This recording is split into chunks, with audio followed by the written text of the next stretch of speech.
물고기는 잠잘 때도 눈 감지 않고 죽을 때도 눈을 뜨는데 이를 물고기 특유의 현상이라고 말하지만 영적으로 생각해보면 우리에게 깊은 교훈을 주는 것으로 초대교회 시절 수많은 기독교인이 박해를 피하여 로마 매각의 지하 동굴로 숨어들었는데 이곳은 원래 시체를 매장하는 것으로 우리나라처럼 로마 역시 장례지를 신성불가침한 곳으로 여겨 접근을 꺼려했으므로 로마의 왕 중에 기독교인들을 가장 심하게 박해하던 10대 박해를 피하여 300년 동안 이곳에서 예배드렸는데 그것이 바로 카타콤입니다.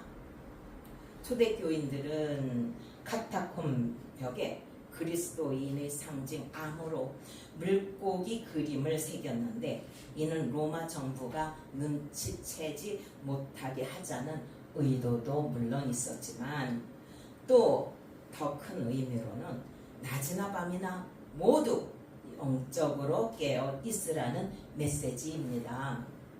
본문은 우리가 잘 아는 변화산 이야기로 예수님은 어떤 중요한 일이 있을 때 베드로, 요한, 야고보 그들과 함께 하셨는데 주님이 이 제자들만 편애한 것일까요? 아닙니다. 이들에게 특별한 사역을 맡기시기 위함으로 주님이 승천 이후 베드로에게는 초대교회를 이끌어가야 할 사명이 주어졌고 야고보는 헤롯 왕에 의해 첫 순교자가 되었으며 요한은 주님이 십자가를 지심으로 끝까지 모시지 못하는 육신의 어머니 마리아를 부탁해야 했고 계시록을 마지막까지 기록해야 했었습니다. 이 세 사람 중에서도 특히 베드로는 수제자고 칭찬과 사랑을 많이 받으면서도 가장 꾸중을 심하게 들었는데 이유는 바로 영적으로 깨어있지 못해 이기심으로 가득 차 있었고 또한 나머지 제자들도 마찬가지로 예수님은 예루살렘으로 올라가시기 전에 제자들에게 고난받으실 것을 아주 구체적으로 말씀하신 것으로 마태복음 20장에 보라 우리가 예루살렘으로 올라가노니 인자가 대제사장들과 서기관들에게 넘겨짐에 그들이 죽이기로 결의하고 이방인들에게 넘겨주어 그를 조롱하며 채찍질하며 십자가에 못 박게 할 것이니 제3일에 살아나리라 하셨습니다. 그때 세베대의 아들들이 어머니가 치맛바람을 날리며 예수님을 찾아와서는 그 아들인 야고보와 요한을 주님의 나라에 임하실 때에 하나는 우편에 하나는 좌편에 앉게 해달라고 했는데 이는 지금의 국무총리나 부총리급으로 세워달라는 것이며 그 말을 듣고 있던 10제자의 반응이 더 어이가 없었는데 10제자가 듣고 그 두 형제에 대하여 분이 여기거늘 합니다.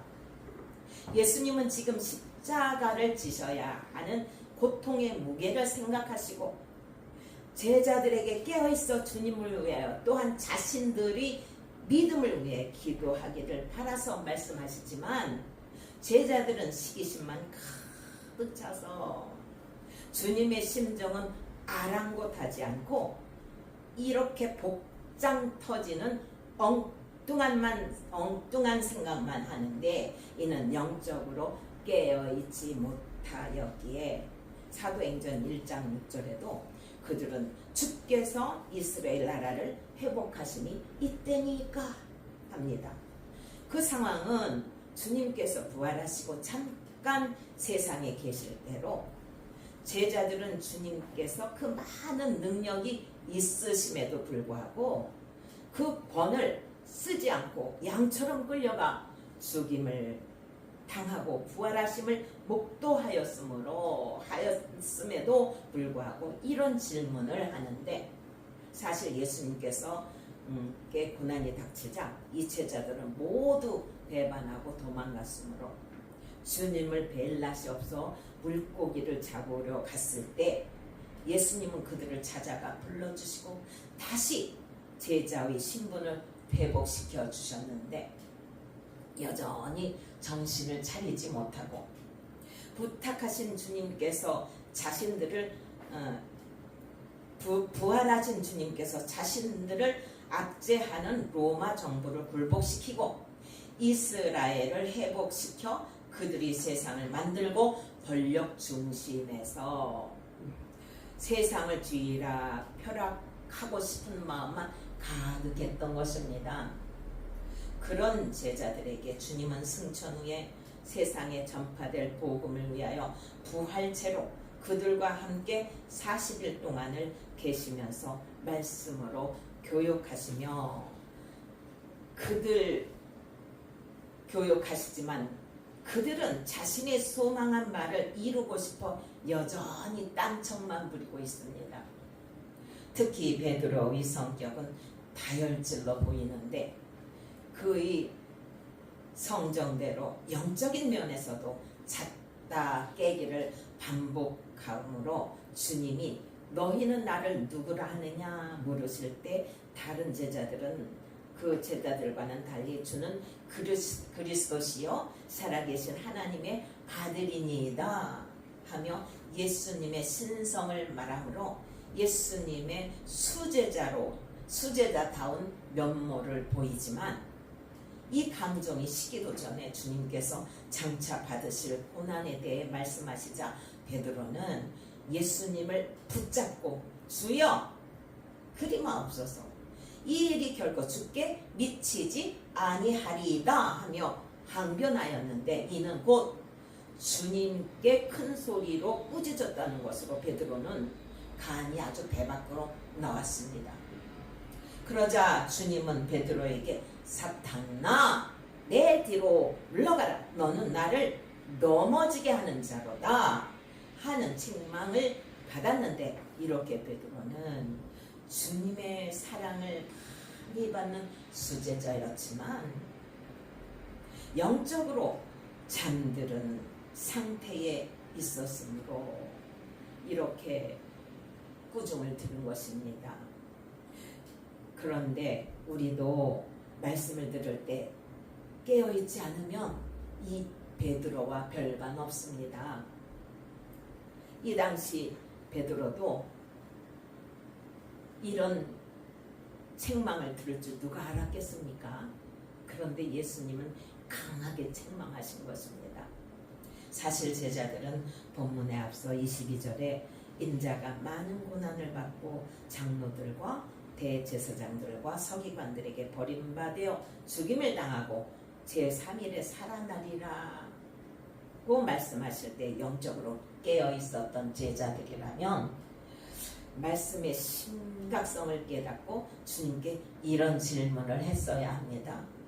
주님, 이 일은 꼭 주님께서 당하셔야만 합니까? 다른 방법은 없습니까? 그리고 사흘 만에 살아나리라 하셨는데 그 사흘 동안 우리는 무엇을 해야 하나요?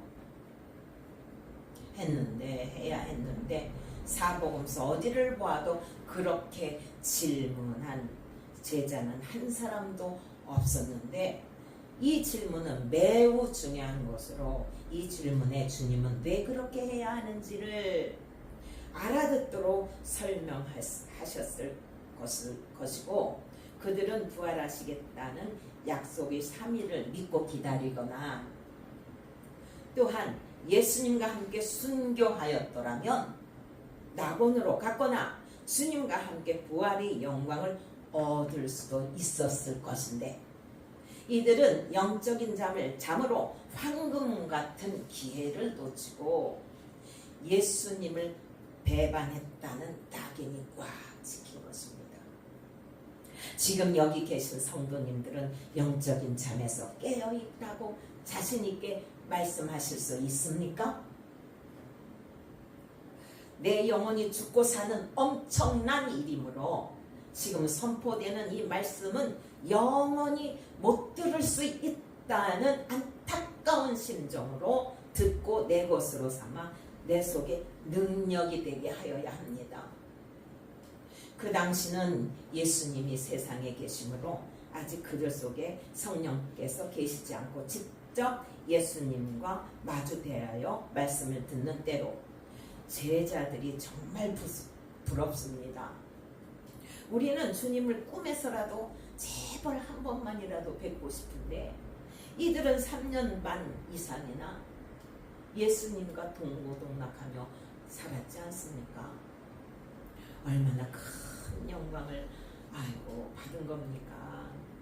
그러나 현 시대는 예수를 믿기만 하면 그의 영인 성령을 선물로 주셔서 제자들처럼 예수님을 눈으로 직접 뵐 수 없지만 내 안에 성령께서 함께 하심으로 제자보다 우리는 더 축복받은 신앙생활을 하고 있는 것입니다. 예수님이 십자가를 지심은 성경의 약속을 이루시기 위한 필연적인 일이지만 주님도 육신을 쓰고 이 땅에 오셨기에 인성을 간직하셨으므로 우리처럼 마음 아파하시고 눈물도 흘리셨습니다. 그런 마음이 없는 분이라면 예수님의 희생은 우리와는 상관없는 사건으로 끝났을지도 모릅니다.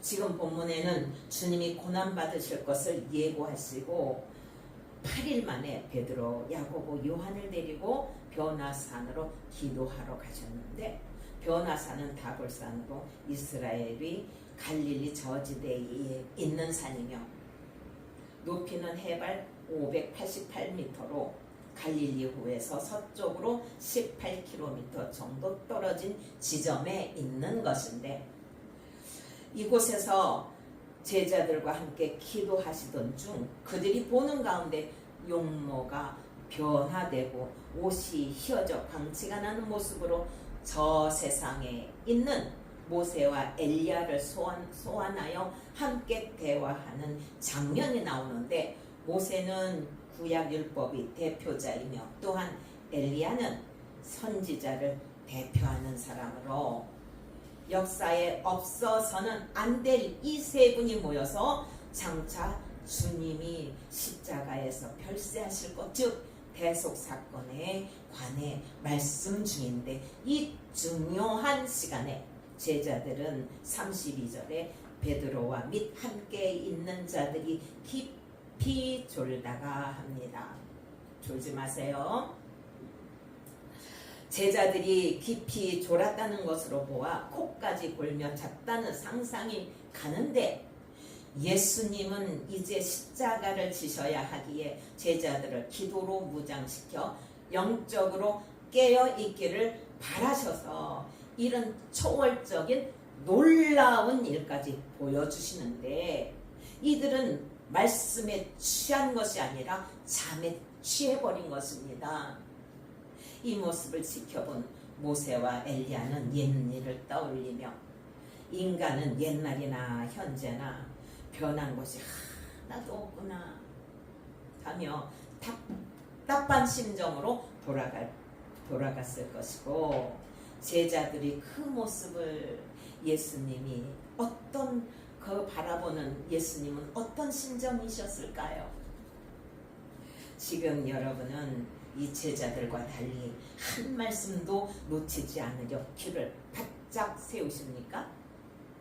아니면 말씀은 뒷전이고 교회에 나오기 전의 일들을 생각하거나 또는 어젯밤에 꿈꾸었던 내용들을 되짚으며 생각하고 계시지는 않습니까?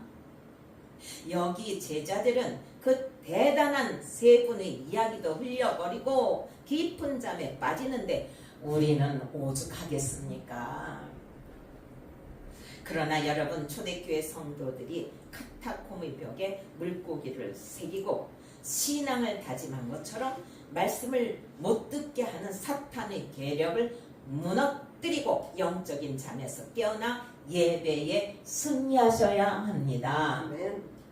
그 소중한 시간에 영육으로 잠에 빠진 제자들은 모세와 엘리야가 돌아가려는 찰나에 비로소 일어나서는 베드로가 엉뚱한 말을 하는데, 주여, 우리가 여기 있는 것이 좋사오니 우리가 초막셋을 짓되 하나는 주를 위하여, 하나는 모세를 위하여, 하나는 엘리야를 위하여 하사이다 하되 자기가 하는 말을 자기도 알지 못하더라 합니다.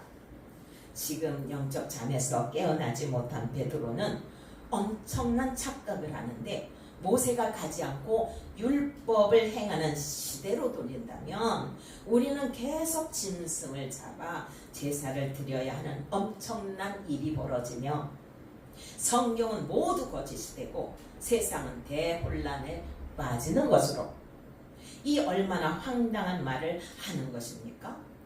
그러면 예수님은 이 땅에 오실 필요가 없으신 것입니다.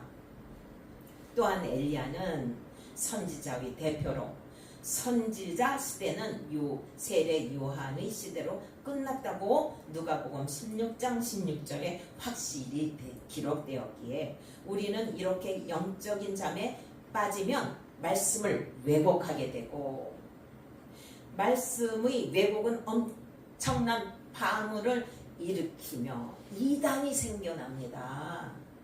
1984년 전원일기에 나오는 정혜란 할머니가 자동차 선전하던 문구가 기억나 잠깐 소개하면, 가족이 모두 봉고를 타고 시골로 할머니를 뵈러 갔을 때 할머니가 반가워하며 봉고 덕분에 다 왔구나 하는 대사였는데, 성도들 간에 이 대사를 모방한 유머로 일가족이 주일날 수상들이 산소를 다녀오는 길에 사고를 당해 모두 저승으로 가게 되었답니다. 그때 거기 있는 할머니와 사탄 덕분에 모두 모였구나 했더랍니다. 물론 주일날 성묘하러 갔다 해서 사고가 났다는 것이 아니라 성도는 영적 잠에 빠지지 말자는 다짐을 하는 것입니다. 우리가 영적 잠에 빠지지 않으려면 변화산의 환상을 버리고 내려와 주님이 가신 길을 따라가야 하는데, 그 길은 예수님이 수없이 넘어지시며 땀방울과 핏방울이 흘러 얼룩진 길이며 믿음의 선배들이 순교의 피가 흐른 복음의 길로, 우리는 거기서 주님의 음성을 들어야 합니다. 그러려면 제자들처럼 세상의 황홀함에 빠져 신앙의 본질을 잊어서는 안 되는 것으로, 그 황홀함은 순간이지만 골고다 고난의 길은 더 없는 영광과 희망의 길로, 예수님께서 십자가를 지심으로 죽은 우리를 영원한 생명으로 이끌어 주신 길이기 때문입니다. 본문 34절을 보면, 이 말할 즈음에 구름이 와서 그들을 덮는지라 구름 속으로 들어갈 때에 그들이 무서워하더니 합니다. 왜 무서워합니까? 바로 하나님의 임재를 경험하기 때문입니다. 이렇게 하나님은 이들을 만나 주심으로 영적인 잠을 깨우신 것이며, 변화산이 그들이 있을 곳이 아님을 알려주신 것으로 35절에 이는 나의 아들 곧 택함을 받은 자니 너희는 그의 말을 들으라 하셨는데, 이는 세상 것에 유혹되지 말고 예수님의 말씀만을 따르라는 것입니다. 아멘. 우리 기독교인은 주님이 부탁하신 복음을 전파해야 하므로 운둔자로 살아가서는 안 되고, 변화산에서 기적을 보았다고 해서 거기서 초막셋을 짓고 자기 수양만 쌓으면 안 되며, 예수님이 하늘 영광을 버리고 육신을 쓰고 죽은 나를 살리려 이 땅에 오신 것처럼 우리도 세상을 향하여 복음을 전해야 합니다. 그 시대는 로마 제국이 기독교인들을 박해하는 고난과 시련이 기다리는 곳으로, 제자들에게는 그리스도인이라는 제목으로 가두고 죽이는 세상이었다지만, 그러나 여러분과 저는 말씀의 자유를 누리는 시대를 살아가므로 마음만 먹으면 복음을 전할 수 있는 최상의 환경에서 살아가는 것이기에 핑계할 수 없습니다. 그러므로 로마의 핍박을 피하여 죽음의 곳인 카타콤에서 말씀을 붙들고 영적으로 깨어 있었던 그 성도들처럼 우리도 말씀 없이 살아가는 죽음 같은 저 세상에 살리는 복음을 전하며 승리의 삶을 살아가시기를 예수님의 이름으로 축원합니다.